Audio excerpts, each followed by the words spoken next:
Let's talk Commanders. Two Commanders players proudly represent the historically black colleges and universities they graduated from. Cornerback Antonio Hamilton Sr. is this week's defensive captain and went to South Carolina State, while offensive lineman Trent Scott walked on at Grambling State University. And Melissa Kim spoke to them about the journey from an HBCU straight to the NFL.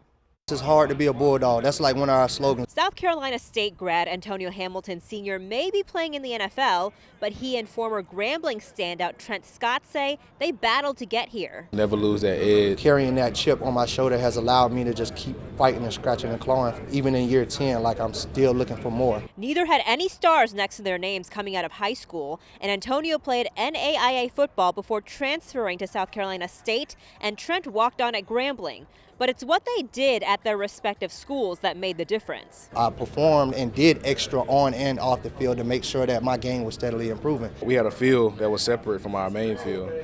And so I would go out there at night and just do drills and just to get myself ready for that next season when I can walk on. Now that the two are in the league, they're vocal about why more eyes need to be on the schools where they played. Having that stereotype of, coming from an HBCU, they think that we play like lesser talent, but that's not really the case. So we can keep giving guys at HBCUs the best chance. You'll see a lot more people come to this level and show that what we're doing down there. We're playing good ball. Whereas according to Trent, that's all you need, one chance. Just being ultimately prepared for when you get that opportunity, whether that's a play in the game, a play at practice, or repping one-on-ones.